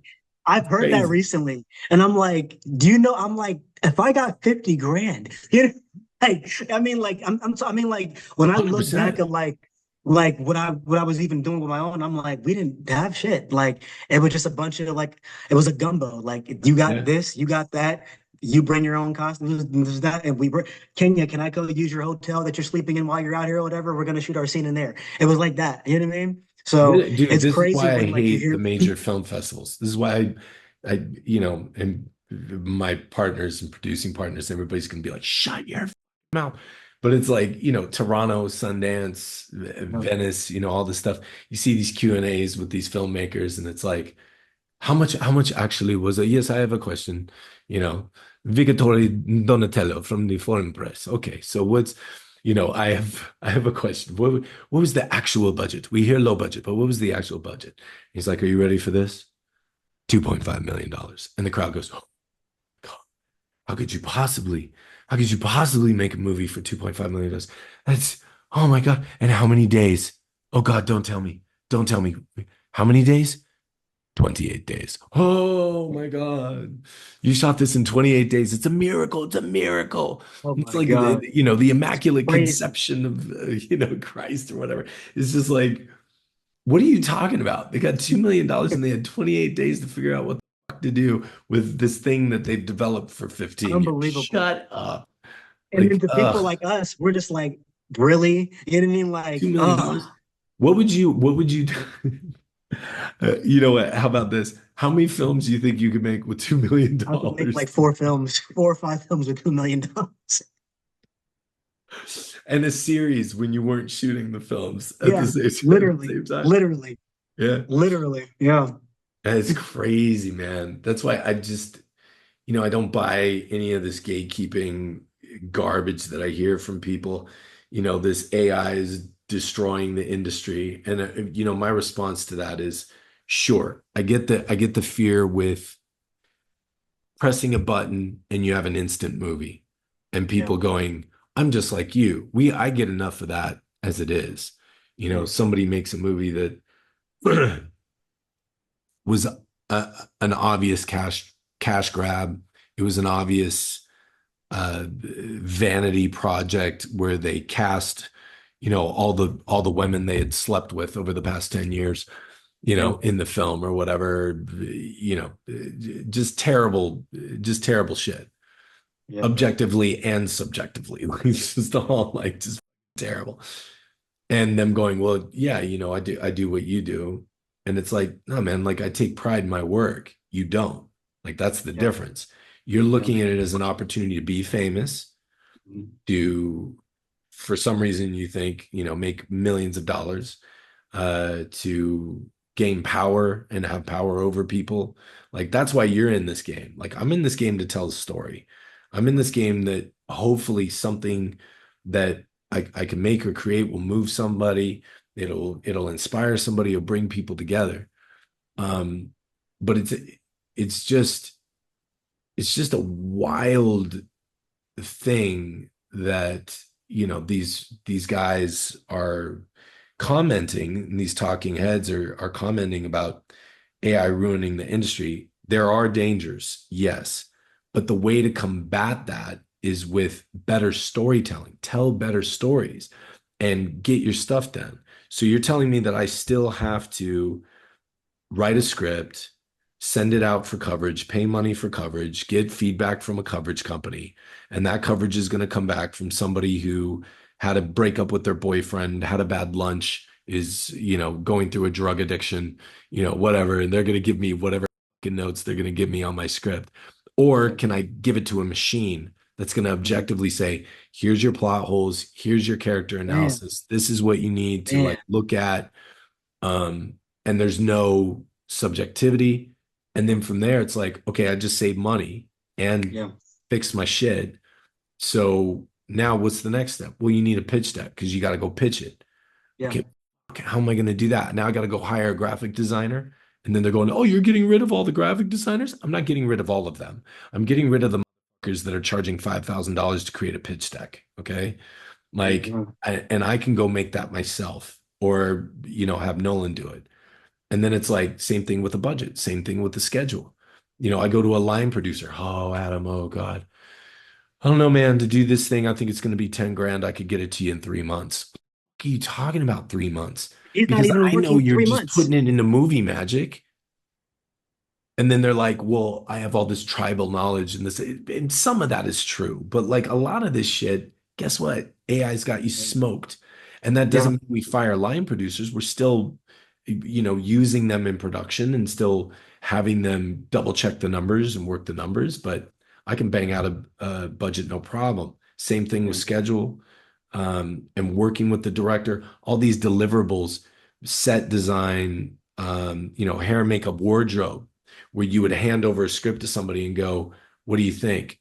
And then they come back with like a vision board of like Yeah. pictures that they cut out and go, well, I'm seeing kind of this. And it's like, and a lot of people go, I love that though. I love that jazz. Okay, They cool. love the Trust fund vibe of kid. the tradition of it basically, but it's not like it's serving anybody Yeah. today. It's not helping us, Yeah, you it's know? not helping us. And it's like if you like that, if you got money to burn, if mommy and daddy are, dumping money into your project, God bless. If you want to go Yeah. have those hours and hours of pointless conversations where people are throwing money into a fireplace, God bless. Yeah. But I would much rather myself as the writer sit down with the director and the cinematographer and go, okay, what are you thinking? And Yeah. they start feeding me that information. And I'm going, does it look like this? And they go, that, yeah, that's it. And then we go to hair and makeup or special effects, or we go to the set designer and go, okay, this is what we're thinking. What do you guys think? And they go, wow, that's cool. Who came up with that? We did, Yeah. right? This is the look Yeah. that we're going for. Instead of Mhm. you going and then coming back and we're going, yeah, that's not good. Yeah. What have you been doing for the past 2 weeks? You know what I mean? It's just Yeah. like that shit. It's like, let's cut the shit. Let's just get like right to what we're all trying to make. And I'm against algorithmic based, homogenized storytelling, Yeah. but there's no but. Like that's Yeah. one thing. That's Yeah. not what we're doing over here. Yeah. We really want to empower filmmakers like yourself. Yeah. And because I think you'll just smoke them. You don't need them at that point. The fuck you need a what do you need a manager and an agent for? It's just for presentation purposes at that point. You know what I Presentations. mean? Like, I'm rep by you know, CAA. Okay, cool. What's that get you? It just means you a got to make nice more smooth money to pay freeway. these. That's all that means. Yeah. He It's signs with crazy. CAA. What does that mean? It just means you got better lawyers looking at your contracts Yeah. and you just got to pay more people money. That's all it means. I haven't gotten a single fucking job from an agent. Like Wow. never, not a one. I've gotten some Everything you got on introductions your that were own. valuable if I'm being fair, but I've Mhm. never gotten a gig from an agent or a manager ever. Wow. Wow. Yeah. And even now, I got none of the movies I'm producing, none of the television series that I just got done making, the film that we're doing in January, like Mhm. all of that is personal relationships. Yeah. It's just talking to people and going Wow. like I'm here, you know. But dude, you're Wow. the freaking man. I'm like I'm in awe, dude. Like I thought I freaking ground out some shit on the streets of LA, dude. You got me beat. You got me so beat. It's Was amazing. desperate. If I and the fear of failure kept me from quitting. I was afraid of looking like humiliated, basically. Mm, So for me, that gave me the anxiety and then like the I guess the fuel to kind of keep going because I absolutely was like this is not worth doing this shit. But then you get to the point where you're like, well, I already got what's the point of stopping now? You know what I mean? Like, and so, and it was for me, like, again, the fear of failure kept me going, mm. and really like, am I a counterfeit? You know what I mean? I've been having all these people come out to my place for the last couple of years, and I've wasted their time and their money and their resources, and I haven't even paid half of them. You know what I mean? And I'm not going to give them a product. Damn. Come on. You know what I mean? Then our lead actress, she's married, to an actor, in the industry, and I'm like, man, I'm gonna make her look stupid. You know what I mean? To let her know, your husband know you've been working on this project for 2 years or Mm, whatever, don't have anything to show for. It. You know what I mean? And so many of my friends that worked on the project, um, my friends Aaron, my friends Victor, my friends like some of my neighbors, Ria, my friends Max, they've all been a part of projects that started off great that went nowhere.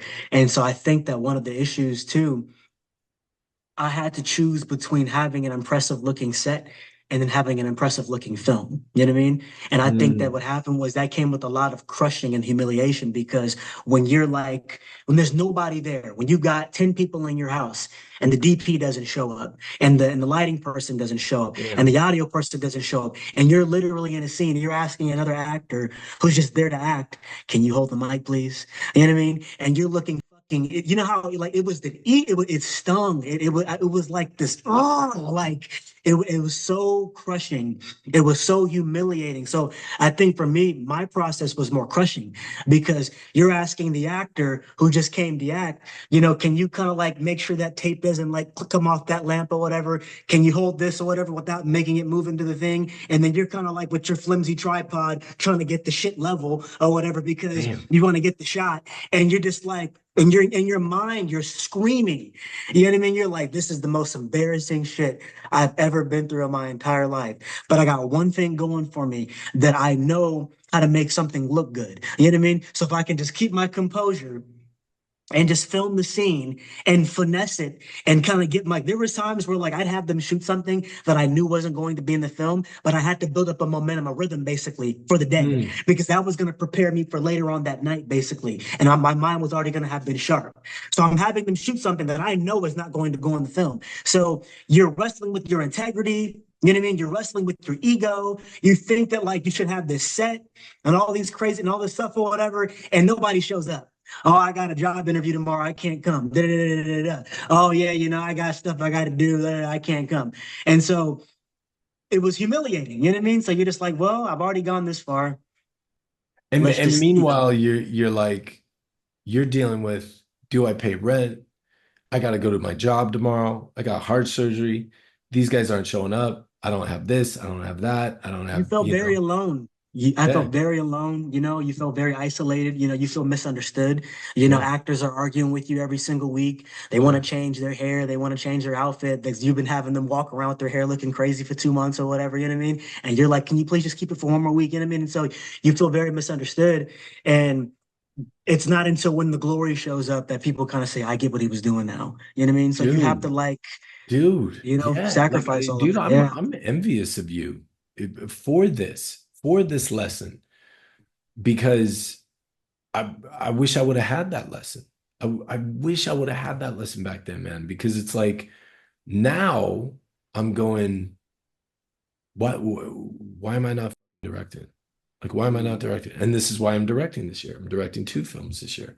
wow. It's because I'm like, okay, so far I've written a script and acted in a film, like played the lead in a film that I got completely cut out of, like completely cut out of. Wow. I haven't seen a dime from that movie. Wow. And Wow. it went to Amazon. It went everywhere. Yeah. I wrote it, I acted in it, I cast it. Mhm. Um, ran all the rehearsals for it. Yeah. And it's all right because the people that were involved in that ain't done shit since then, Yeah. and I think, and I don't mean the actors that were involved. Great actors, great people, great crew, great everything. But the powers that kind Sure. of came in over it, they ain't done anything of note. Yeah. So it's like, all right, proof's in the pudding. Yeah. But that was really difficult. Then after that, every single thing that I've written, someone has tried to put their fingerprints on. Some successfully, some not successfully, Mhm. but all Yeah. surreptitiously, all Mhm. kind of nefariously, like behind the scenes, Wow. going like submitting last minute, to the Yeah. WGA, doing like all this kind of like weird Wow. shit. Yeah. And then it's like, or even, I told you that story. I showed up to set on this one project And and somebody, yeah. Yeah. yeah, That's crazy. yeah, That blew one of my the lead mind. Yeah. actors is like, "Oh, the director told me he based this character off his childhood." I'm like, "The fuck are you talking about? Director didn't come up with this character. Like, I wrote your character. Unbelievable. What's he talking Unbelievable. about? You based your character." He's like, "Oh, he said he based it when he wrote it. You wrote it. Ooh, what's your name?" Like, I thought he wrote it. And it's just like this making a case from the beginning. It's like, Unbelievable. yeah, I loved Point Blank Yeah. because Point Blank Well, was like, like, at least they respected that. They were like, okay, Adam's handling the on-set rewrites. yeah. I'm working with Joe Lynch, working with the actors. Yeah. Whenever there was a question about something like that, Lynch would be like, hey, talk to Adam. Like I was on set, I was there for that. So that was cool. Nobody was trying to take that away. But Yeah. then later in interviews, when the movie started getting traction and started getting And like they some want to start success, taking credit for shit. Yeah. the motherfuckers 100%. Not Joe Lynch. Joe Lynch is really great. But there's this other dude who kept popping off in the mouth and going, "Oh, I made all this stuff."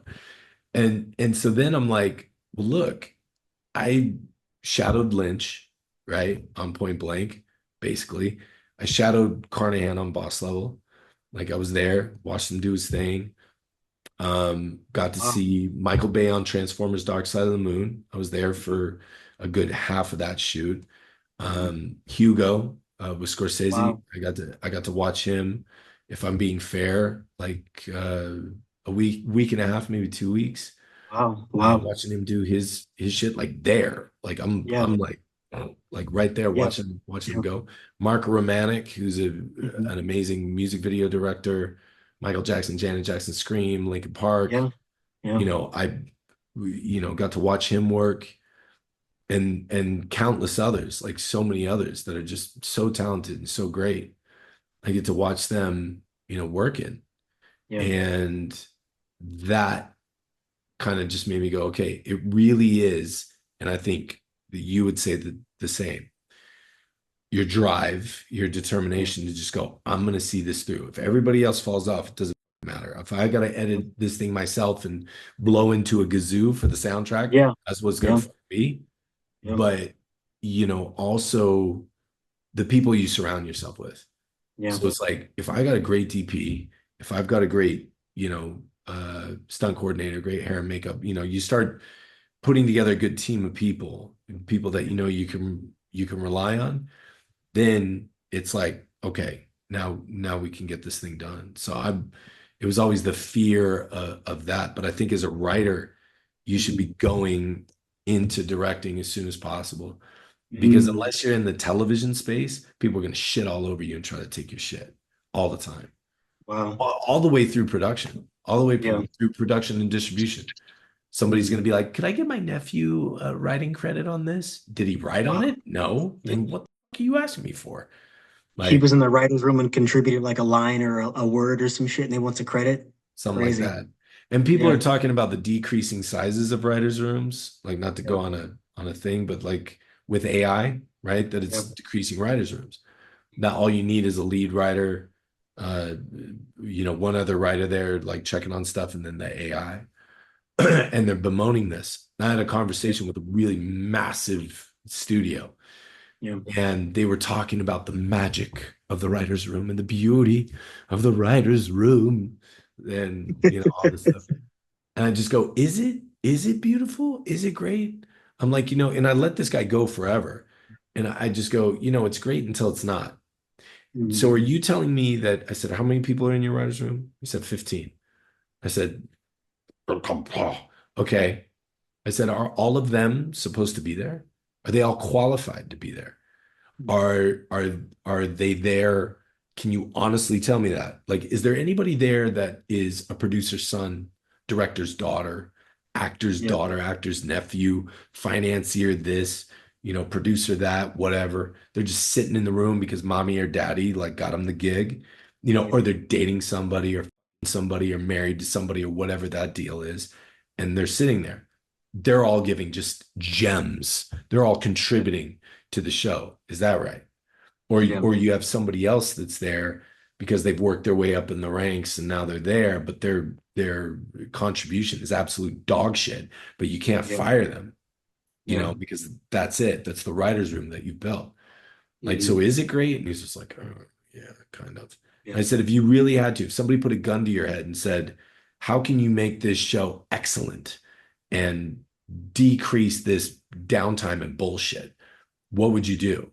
Would you fire 10 of them? Would you fire 12 of them? Like, be honest with me. Yeah. And we went back and forth on a lot of different things. And ultimately, he's like, yeah, I'd probably decrease that writer's room to four people I could think of. I said, then what the fuck are we Right. talking about? AI Yeah. ruining people's lives. It's because you Mhm. guys are making shit television shows and dog shit movies that don't pay attention to story, and you think the audiences are just going to show up because you got A-lister plus A-lister equals, foreign sales numbers through the roof, Yeah. and you have this hot topic that you're dealing with. It's just all marketing. People see right through that shit. My kid, Yeah. Yeah. he'll get on with his kids, with his friends, and he'll just go, "Yeah, man, I'm not seeing that movie. Not even gonna see it. I don't give a fuck who's in it." Like, not because critics or Rotten Tomatoes, nobody gives a shit about those people, but because my Yeah. five friends, two of them went and saw it. We like the same shit. They said it's dog shit. I should save my money. So I'll wait till it's out. And if I still want to see it, I'll watch it when it's on Netflix or something. And that's the audience now. The audience can see through, they see the emperor's clothes or lack Yeah. thereof, and Yeah. they know what time it is. So if something's a good story, Yeah. they'll sit and watch it. It doesn't matter who the actors are. And so the Yeah. actors are starting to feel that of like, Yeah. oh, like, what do I Yeah. do? Yeah, Yeah. that's right. Nobody wants to see, sir, the president's daughter's been kidnapped again. We got to send Mm. in the one guy who could make a difference. Who gives a shit? Nobody Yeah. cares. Yeah. You know what I mean? Wow. But I Wow. love Diane, dude. I want I to think it's dope. I want to ask you, like, because I was thinking after our conversation last Saturday, when I guess, and we're gonna just going into the AI aspect of it, because people you talked about like the industry being so protective of like their traditional system basically, Right. and trying to like turn their face to AI. I think I was thinking about that and I'm like, wait a second. I have friends that are actors right now. Some of them are doing background work, some of them are doing commercials, whatever. And these same studios are asking them to come in and get their faces screened so they can use their image and their likeness basically forever for a flat fee of $150 or whatever like that, and they get to use that forever, and they're using AI technology to be able to do it. So what's the difference in what they're doing and then what we're doing over here with things like Nolan? I don't Yeah. understand it. I thought about that. I'm like, that's so hypocritical, basically, because I'm like, with a prod with something like Nolan, I was telling my friend Victor, I'm like, bro, I said Nolan is like, and he's the one that found Nolan before I found it, like maybe Mm. like a year ago. And I was like, bro, now I said it's like a one-stop shop for an independent filmmaker. You can literally go from script to pre-production to your pitch deck to your plot hole generate everything. And so why are people so threatened by that idea? You know what I mean? Yeah. But yet the fact you have studios that are taking actors as screens of their faces and their likenesses and being able to use them forever, and they pay like, and they don't want to pay them residual income for it. That's Yeah, crazy to me. yeah, dude, it's a tool, right? Like AI is a tool. How you use it, it's like a hammer. You can build something with it. Or I've heard this on like podcasts and stuff. They said, the cell phone is like a tool as well. It's like a hammer. You can build something with it or punch yourself in the dick with it. Yeah, It's yeah, like, yeah, and so people. And you're absolutely right. It's like the guilds are out protesting AI and saying they're winning. And meanwhile, studios are cutting massive deals with AI companies to, companies, to yeah, do the thing you're talking about, to create, here's a Marvel reference, to create a Ultron. But we've yeah, always looked at, Nolan AI as an Iron Man suit. yeah, Here's another thing. We're working with these avatars that are mhm, going to be on this movie that we're rolling out. So okay, basically, what it is you get these interviews sitting with the actors, and the actors have to go do the press tours, and they sit down and they go, okay, Hollywood Reporter, hi, how you doing? Okay, cool. What was it like working with Samuel L. Jackson? Oh, it was great. He was a gem. He's just wonderful. Okay, great, thank you. And then they get up and they go, oh, Variety. Oh, okay, what was it like working with Samuel L. Jackson? Oh, Samuel L. yeah, Jackson's really fucking great. And they got to same things. It's like, over and over. why are we doing this? So Mhm, now you have avatars. mhm, You basically have avatars of the actor, but yeah, more importantly, of the character that the actor is playing. So you upload that AI with all the history of the character, the script, the movie, what it is, the wow, backstory of that character, the Bible for that character, and then yeah, also all the information about the actor who's playing it. So wow, then you go on to the website, and then you're able to talk to that avatar and go like, hey, so what was it like playing this character? What's this? What's that? So they can ask them themselves. They don't have to watch a stupid fucking YouTube video with some dummy who's like, hey, I brought you smoked almonds, Tom Hardy, yeah, eating those. Isn't that a funny moment that I can use as clickbait for who gives a shit? Like, who yeah, cares? Like, yeah, why are we watching this stuff, or these stupid, interviews where these actors are just sitting around going like, does Timothy Chalamet like tuna sandwiches? Yeah, I guess I do. And we're like, oh, she likes tuna sandwiches. Like, Which is, what the is this? Or even the Hollywood roundtables. Like, there's a bunch yeah, of actors yep, sitting around talking about how important they are. It's like, right, okay, you play pretend. You play pretend well. Can yeah, you're evoking emotions. I don't want to minimize that. And I know people have turned to entertainment and escapism and learned things from film that have helped them out of depression and have helped yeah, them to make better choices with their lives. And that is the power of art. But yeah. it's like Denzel Washington said, like, It's a let's not get luxury. twisted. It's Yeah, a I saw that movie. quote. Yeah, yeah, Talk to yeah, somebody who just sent their son over to war and yeah, had to bury his kid because he got shot in the yeah, face. yeah. Not that serious. We're playing Yeah. pretend. And you could see You can there see was a the couple anger coming people out of the around there room. just kind of bristling, Yeah. going like, I don't like what this guy's saying. This is He's weird. absolutely right. I remember that. He was like, this is the luxury we got going on or whatever. You know what I Yeah. mean? And this is not like, oh my God, don't talk to me about how hard you had life and shit or whatever. Like, this is a movie. You know what I mean? Yeah. And I think that like you could kind of see like the ego deflating in the room, but they were kind of seething. But what are you gonna say? It's Denzel. You can't say shit. Can't say Like, you know shit what I to mean? You Denzel, can't dude. say He's shit. keeping it 100. I loved I had to talk to an actor, actually an actor's agent today. And I said, what do you think? This is the offer. This is what we're offering him. And he goes, really? Like, the offer's fine. It's not the money. Like, that's not what it is. Like, you're well within striking distance. And then, and this is somebody that would tell me, they'd be like, nah, it's gotta be more. It's gotta be less. We actually, this is one of the few we got a decent relationship. And he goes, but this actor doesn't want to do anything that is depressing, drama, or anything that's in a horror genre or anything like that because it's just way too taxing on their mental health. And I was like, well, maybe they need to shift acting techniques. Like maybe they need to figure something else out. You know what I Taking mean? that shit home with you. You know what I mean? Yeah, because Like, I get it and I get that dedication. I watch actors and I watch what they're doing. And a lot of very seasoned veteran, heroes that I would know, quote unquote, whatever, would look at me and go, well, that's a fundamental misunderstanding of what I do. No, Jack, I understand what you do, right? Like, and there's certain actors that when they walk on set, because I know how professional they are and what they do when they get down, that I'm just there going, boop, hit record, yeah, and just like, you do your thing. I ain't yeah, saying shit. You, yeah, you do yeah, exactly what you do. yeah. And Gary Oldman said it best. He said Christopher Nolan, he goes, the only note he really ever gave to me was once. And he came up Mhm. to me and he said, there's more at stake. Mm, That's it. And he goes, and it was the most brilliant. And I just went, I got it. Cool. mm, Not louder, more yeah, energy, more, mhm, whatever. yeah, And then there's other directors where it's like faster, slower, mm. louder, quiet, but, this, do you understand what's happening in the scene? Let me tell you a little bit about your background with it. Shut the up. Like if you're dealing with somebody who's never acted before, You're, maybe yeah, yeah, but you're dealing with like a master's, like you're let them go. Let stop them it, let go. him go. Yeah, Let them go. But this preciousness just drives me nuts. And it is an ecosystem that's gotten fat. It is an ecosystem that needs trimming. And it just does. I mean, I've been on film sets 50, 150.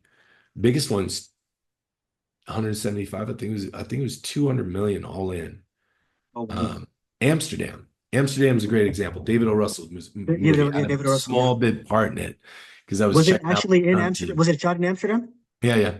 Yeah. Yeah, No, no, no. It was shot David O. Russell's movie. Christian Bale, Chris Rock, yeah, all no, that I mean, like, stuff. was it shot in Amsterdam, like the movie? Like, was it Oh shot no, no, there? I no. know It was Chris Rock it, and it, them were all in it. yeah, yeah, Yeah, yeah. It was on the yeah. Paramount Oh wow, Paramount okay. lot.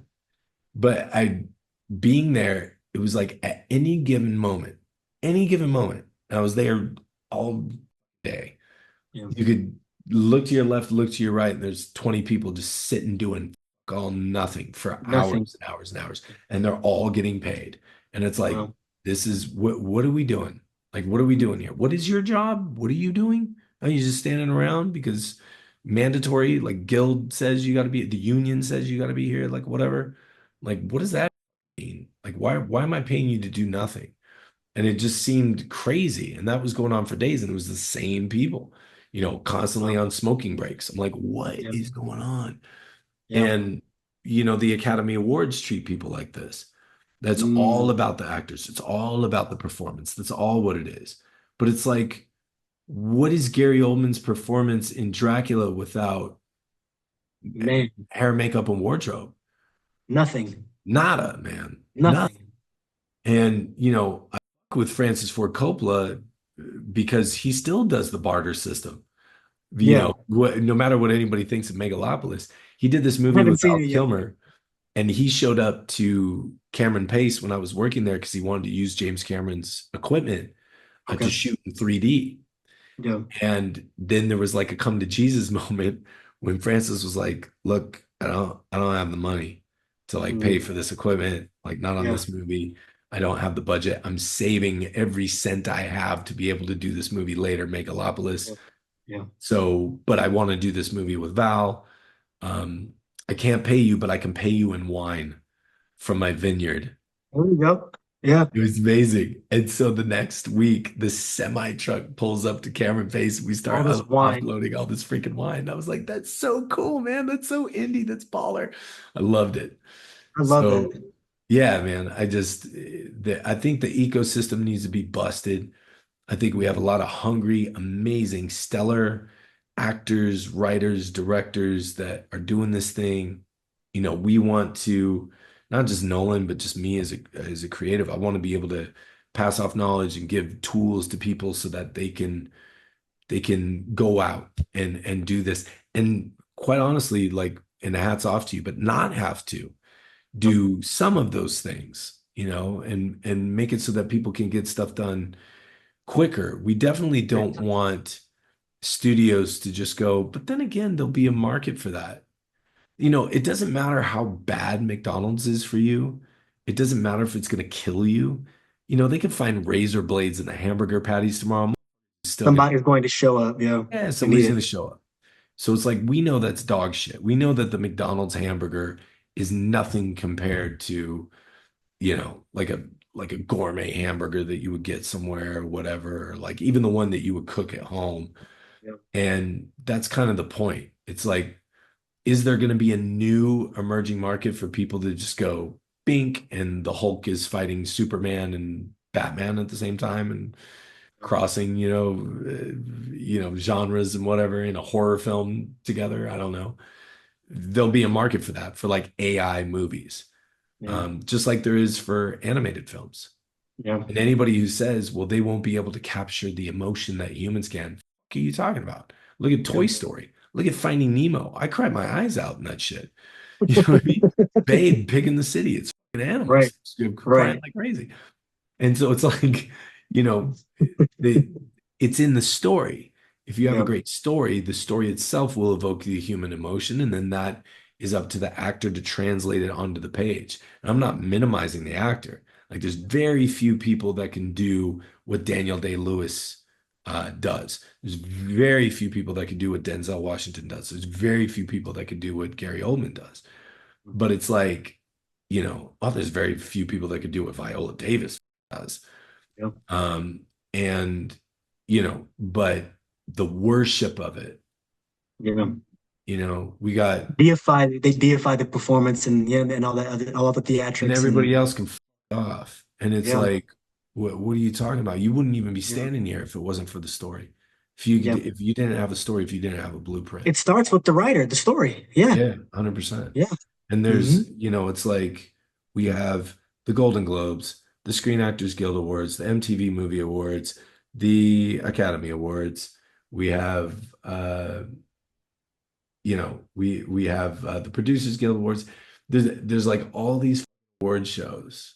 I Hmm. counted them up at one time. I can't remember what the number it was, but it's just like award after award after award. Thank you so much. Oh my God. All these Yeah. people crying.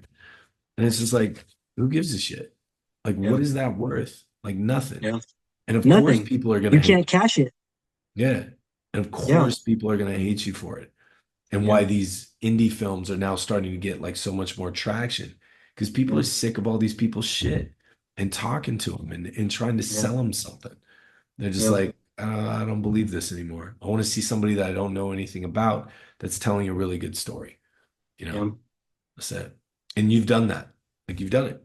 So like as long as you keep that fire stoked of like, I got a story to tell. Like Yeah. you got it, dude. You got it. You're gonna freaking kill it. You're already killing it. Thank you, bro. What am I talking I about? appreciate it. Yeah, no, I mean, I appreciate it because it's this, you're going through it in real time and you have your days, you know what I mean? Like, and, Yeah, you know, this can be a very lonely medium, for, it people is. like us, just because like you're always dealing with like the pressure of whatever's next or whatever you got going on. And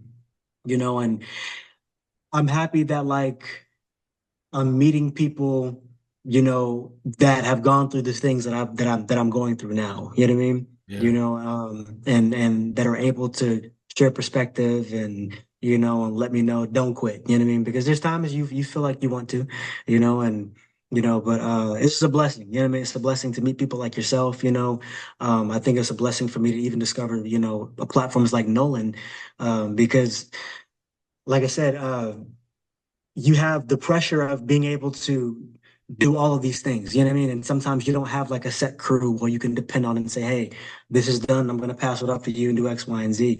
So you feel very much alone sometimes or whatever. So I think that programs like Nolan lift the burden of the responsibility that we have as storytellers. So yeah. I appreciate what you guys are doing, definitely. Bro, and look at we're talking, Mm, like that's the other thing. It's like through Nolan, I've met some incredible filmmakers that are like up and coming filmmakers. mm, And, I would not know you. You yeah, know, there's a great possibility. I'm not consuming a lot of entertainment, yeah, and especially living outside the US now, it's always wherever I'm at. Like when I was in yeah, Thailand, I'm watching Thai films. Going to Thai theater. I'm meeting at Thai film schools. Brazil, yeah, same thing. And Israel, same thing. And it's mm, it's like I'm working with the people wherever I am and getting yeah, inspired by new stories, and then going like, I don't have to be in LA. Like yeah, in fact, LA is terrible. It's got a yeah. terrible tax incentive package. It's impossible to make a movie there, Mhm. and it's just like, and they're sending their productions all across the globe to go Anyway, shoot, yeah, and take advantage of their tax incentive packages, and then bring home the bacon in the form of sales. But it's yeah, like, what are these brick and mortar studios even for anymore?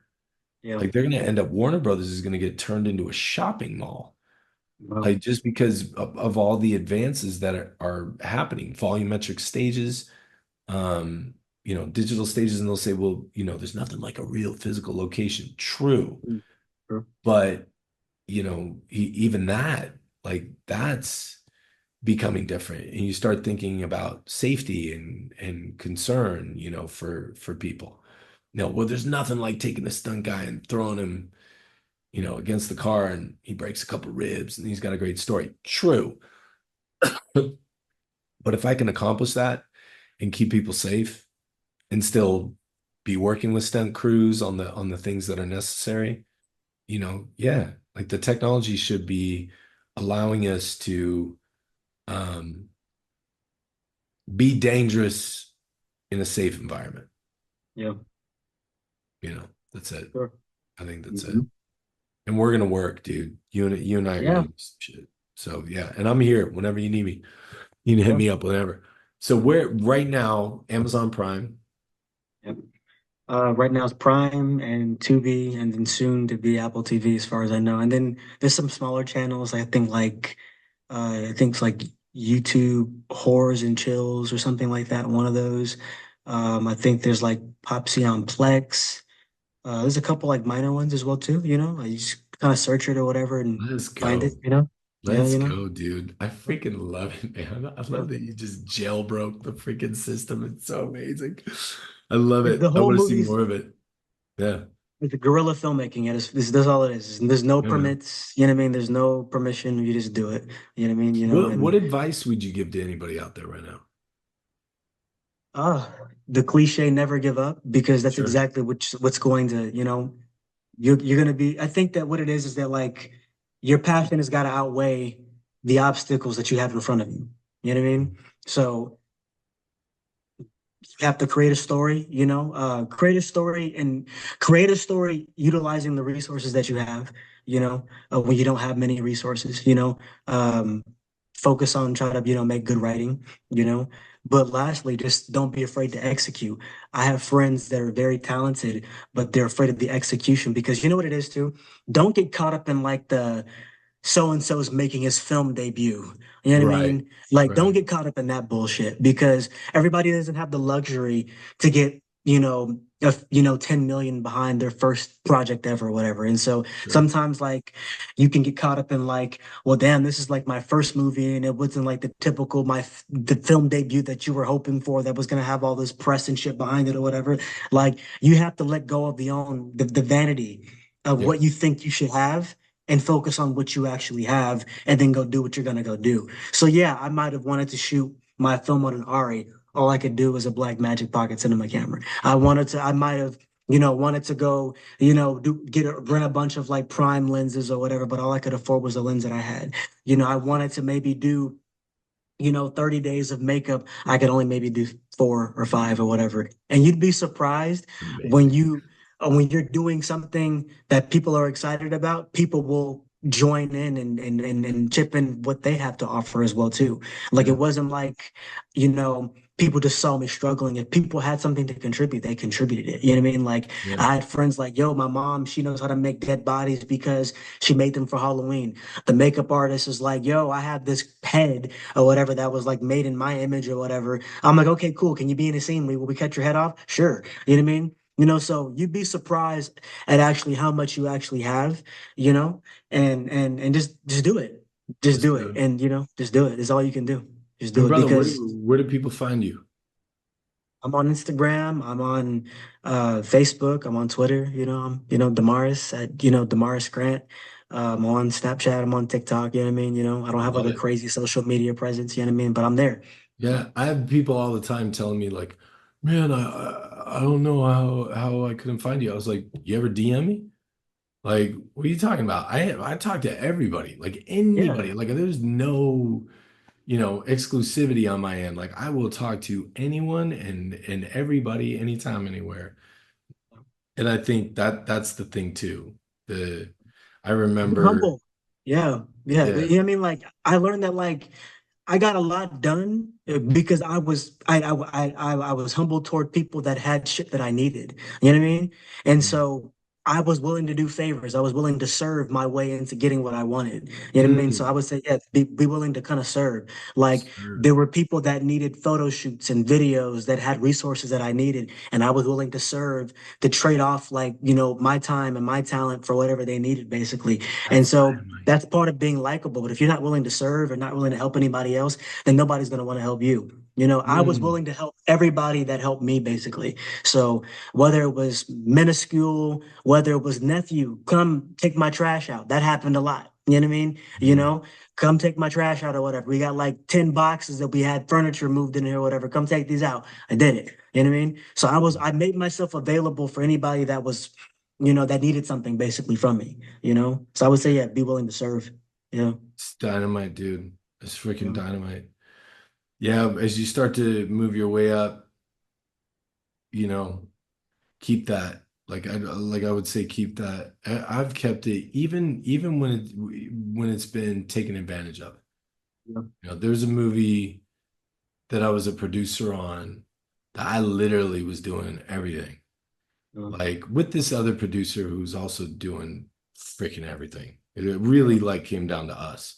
Like we were Yeah. like, all right, let's freaking get it done. Yeah. Moving equipment, taking camera rigs off of, Yeah. stuff, Yeah. putting camera Everything. rigs back on the car, like helping the camera team, moving boxes, moving wardrobe, helping people, whatever. Exhausted at the end of it every day because it's basically part of the crew. Yeah. And we had dope actors. Like we Yeah. had actors that were, you know, costing a pretty penny, Yeah. driving the actors to and from, like handling everything, like doing transportation, whatever, opening up production offices. And then just got sliced out in the 11th hour. People are like, thank you for your service, you know, Wow. and they're Wow. just like, thank you so much. You got blown up with an IED, but like off. Wow. Uh, and it's interesting. But I've seen that too. Like if you have a story to tell and you're persistent and you keep going, everybody kind of gets their day in the sun and they'll Mm. get their projects done.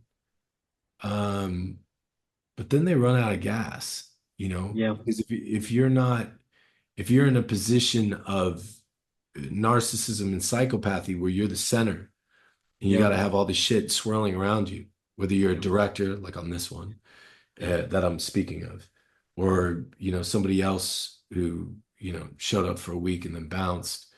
whatever. Yeah. Like those people who did, I find that the other pattern that needs to be broken in Hollywood is the people who do the least often demand the most amount of credit and the most Wow. amount of recognition, That's especially deep. if something's successful. They're like, "That's mine. I did that," and it's like, Yeah. I never met you. I was on set the entire time. I didn't meet you once. In fact, you didn't even come to set.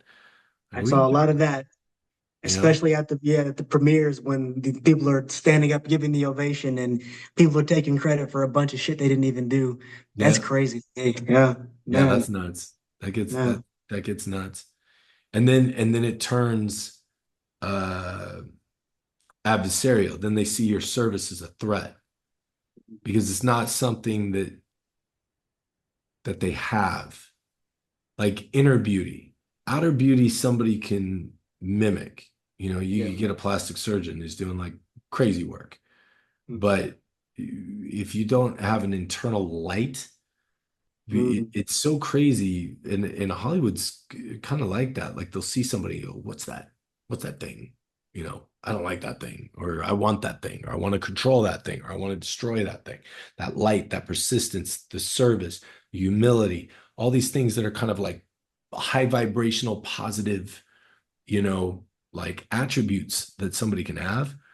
I've seen it so many times. It's the wildest thing that people will be envious of that thing and then they'll try to mimic that thing and then they'll try to destroy that thing. Yeah. And if they are selling it for a while. And Yeah. that's wild, bro. Like that's a Very. wild thing. I told a really prominent actor one time, he goes, yeah, I don't understand why I'm not getting this and why I'm not doing this. And I said, you know what your problem is? I said, you're not a good person. What And he was goes, that? What was his response? He goes, what? I said, you're not a good person. He goes, what do you mean by that? And I said, well, you're a great actor, like a phenomenal actor, but you've been living for the past 15 years as a heathen, as a hedonistic, pill popping, drug addicted, sexual deviant, Yeah. right? And here you're playing like the straight father, like the good father, the good husband, Mm. the guy that everybody wants to be around, the trustworthy, straight men, not straight sexually, but like they call that, Yeah. in The straight and filmmaking, narrow. Yeah. straight men. Yeah. Yeah, like the straight protagonist. And it's like you don't know what that's like because you haven't lived in that world. Mm. So your equations to things like I love my wife, in the scene. Well, what's that love like to me? Geez, the closest approximation to that kind of love would be, I don't know, this escort that I really had a thing for, 4 years ago. That's it. That's all they can. That's that's it. So like on that level, can they imagine it? Yes. And that's where, like Sanford Meisner talks about living truthfully under imaginary circumstances. And that's the thing that you create.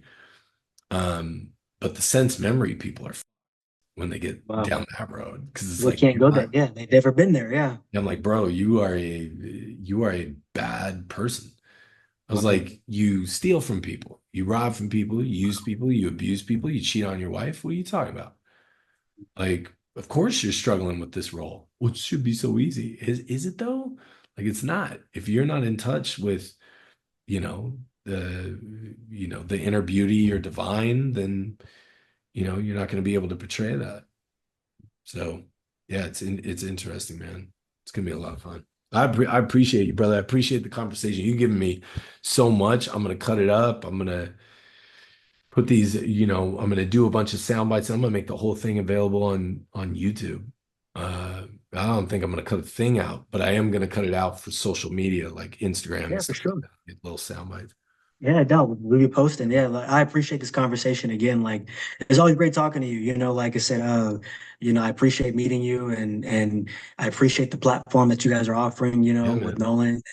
It's great. It's awesome. And dude, Definitely. my line's open. You got any Yeah, questions you want to talk about?